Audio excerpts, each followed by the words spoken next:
Olha só, nós somos do bairro Campo Velho, aqui é a Rua Dom Lucas, e nós temos algo muito legal aqui, que é a Associação do Campo Velho,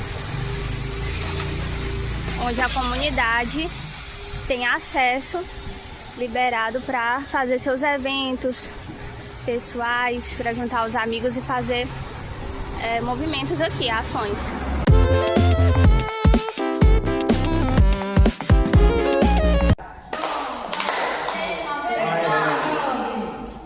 Então a gente está começando mais um T99 e nós estamos na temporada de leitura de livros, e o livro que a gente está lendo agora é esse, ó, Ungido para os Negócios, do autor Hélio Silvoso.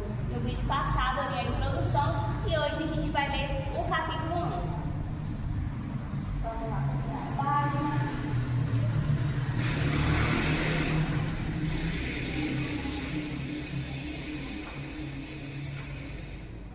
O capítulo 1, o título é Confissões de um Homem de Negócios Cristão. Diz assim: um dia você será o presidente da Argentina, anunciou meu avô pela enésima vez. Meus tios e tias endossavam sua previsão com aplausos entusiásticos. Quer começar a ler? Vocês vão ler? Eu? Então. E pra gente ler? É sim. Ixi. A gente lê. Cada uma página. Uma página dessa todinha? Ou então só um parágrafo. Quer ler um parágrafo? Eu não sei muito ler bem, não. Pois tá. Eu vou começar aqui e depois tu lê. Nascido e criado na Argentina, sou o primogênito de uma família de origem italiana e espanhola. Tenho apenas uma irmã e meus primos do lado italiano são pelo menos 10 anos mais novos do que eu. Como herdeiro do nome da família, eu era o foco da atenção dos meus avós, pais e tios. Para os mais velhos, eu era Il Bambino de Ouro, um menino de ouro. Todos tinham sonhos grandiosos para mim. Isso aqui é o autor do livro falando, né? Ele era da Argentina. Aí, quando ele nasceu, todo mundo da família tinha planos para o futuro dele. Esse daqui vai ser isso. Aí outro parente dizia, esse aqui vai ser médico, esse aqui vai ser advogado. Queria que ele fosse muita coisa. Tinham grandes expectativas para ele.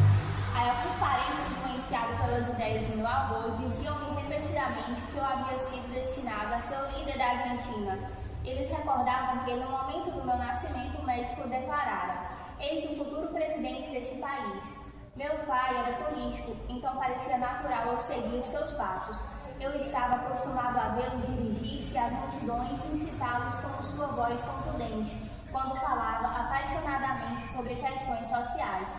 Ele liderou passeatas de trabalhadores, demandando eleições diretas, eleições que, quando aconteceram, colocaram Juan Perón no poder. Subsequente a isso, ele trabalhou com Evita Perón, ajudando os pobres e promovendo os direitos civis. Criado nesse ambiente, uma carreira política não era uma ideia estranha para mim. Na verdade, isso era de se esperar. Por outro lado, os mais religiosos da minha família proclamavam que eu havia sido destinado ao papado. De acordo com eles, embora eu precisasse começar como padre, assim como qualquer outra pessoa com o mesmo objetivo, eu deveria me apressar a me tornar o primeiro papa nascido na Argentina e o pontífice mais jovem da história. Naquela época eu era coroinha, um rapaz ativo no movimento de ação católica. Portanto, essa opção também era plausível. Então, queria que ele fosse o presidente da Argentina, outros da família queriam que ele fosse o papa.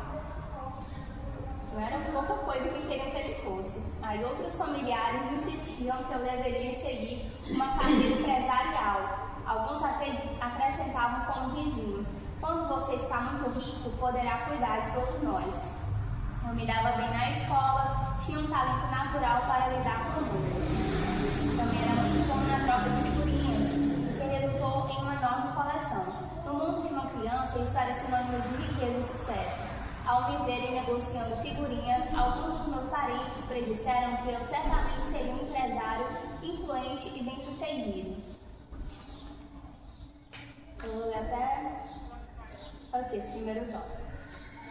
Aí, naquela época, eu não sabia qual profissão seguiria quando crescesse, mas tinha em mente que escolheria uma dessas três. No início da adolescência, comecei a frequentar uma igreja protestante e as opções de qual carreira exercer restringiram-se a uma só. Aceitar Jesus como meu Salvador fora a melhor decisão da minha vida, porém ela automaticamente eliminou a possibilidade de concorrer à presidência, pois naquele tempo a Constituição argentina proibia não católicos de subirem ao cargo político mais alto da nação, uma vez que um protestante não pode ocupar o cargo de Papa. Essa opção também não existia mais, deixando-me apenas como alternativa os negócios. Assim, por volta dos 20 anos, eu me tornei o mais jovem administrador de um hospital, responsável por um prédio novo, servido por 51 médicos. Devido à minha falta de experiência e à minha pouca idade, eu estava dolorosamente consciente de que precisava de ajuda sobrenatural. Portanto, a oração se tornou o pilar da minha rotina de trabalho. Quanto mais eu orava, mais as mãos de Deus apareciam no meu trabalho. Quanto mais ele intervinha, melhor eram os resultados dos projetos. Depois de observarem o meu sucesso em evitar que o hospital fosse vendido, muitos médicos me confiaram o gerenciamento de suas finanças pessoais. Nós investimos em um banco comunitário e eu consegui um lugar na diretoria. Quando nosso portfólio aumentou, estabelecemos uma companhia de empréstimos. Em pouco tempo, eu estava exercendo 3 funções administrativas: administrador de um hospital, membro da diretoria de um banco e CEO de uma companhia de empréstimos. Isso tudo era, no mínimo, desafiador. No ambiente empresarial, sempre há possibilidade de se deparar com corrupção, ainda mais na Argentina. Evasão de impostos, caixa 2 e violação das leis trabalhistas eram consideradas práticas normais. Entretanto, eu estava decidida a continuar agindo de modo correto.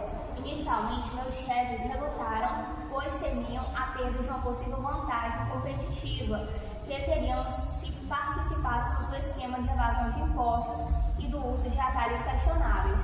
No entanto, ao perceberem os resultados positivos quando negócios eram fechados com ética, começaram a confiar mais em mim.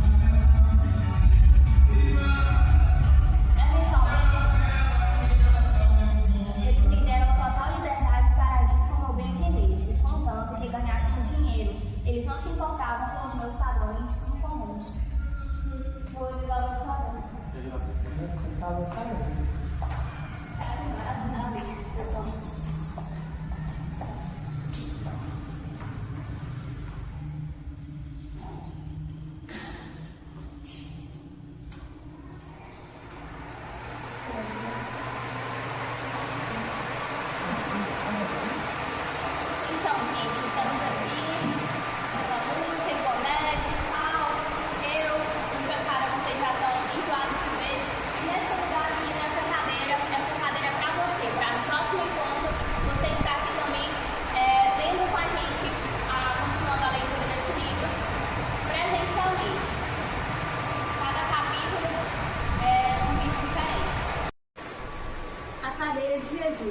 Eu gostava muito da área de recursos humanos, contratando pessoas, mas também da comercial, como negociar, comprar e vender. A pressão era grande, porém, quando as coisas ameaçavam entrar em ebulição, eu apelava para o que eu chamava de a cadeira de Jesus. Tratava-se de uma cadeira que eu propositadamente colocara em meu escritório. Quando tudo fugia do controle, eu fechava a porta, ajoelhava-me junto à cadeira e rogava por direção divina. Deus intervinha repetidamente. Em certas ocasiões, ele fazia de modo silencioso. Em outras, o Senhor me dava direções específicas. Mais de uma vez, ele operou milagres como resposta àquelas orações. Era tão reconfortante ter a certeza da presença do Mestre naquela sala e da sua unção no meu trabalho. Apesar da tensão constante no emprego, eu me sentia bem em relação a ele. Entretanto, quando eu estava na igreja, isso não acontecia, principalmente nos cultos em que eles discutiam sobre o chamado para o ministério. Por quê? Porque alguns líderes bem intencionados, porém equivocados, menosprezavam o ofício. Repetidas vezes eles exigiam: quando você vai entrar para o ministério, você não vive pela fé, mas sim por vista. No trabalho, você se relaciona com pecadores, pessoas que fumam e bebem. Você tem um chamado em sua vida. Não seja rebelde, deixe tudo e participe do ministério. As críticas dos meus líderes espirituais eram frustrantes e me confundiam. Elas me confundiam porque no íntimo eu sabia que Deus estava comigo, tanto no meu emprego como na igreja. Eu experimentava a presença dele em ambos os lugares. no trabalho, na minha missão espiritual, era fazer as pessoas conhecerem Cristo. Na igreja eu precisava aprender, adorar e conduzir outros a relacionamentos mais profundos com o Senhor. A principal diferença era que no trabalho eu dependia exclusivamente das obras, como nos milagres de negócios.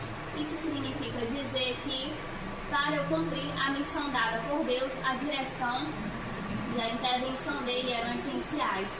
Além disso, não podia separar o meu emprego das coisas espirituais. Eu não duraria um dia se não fosse pelo poder e pela presença constante do Senhor no meu ambiente de trabalho. Também me sentia compelida a permanecer no trabalho, porque eu era um pastor informal para os que me cercavam.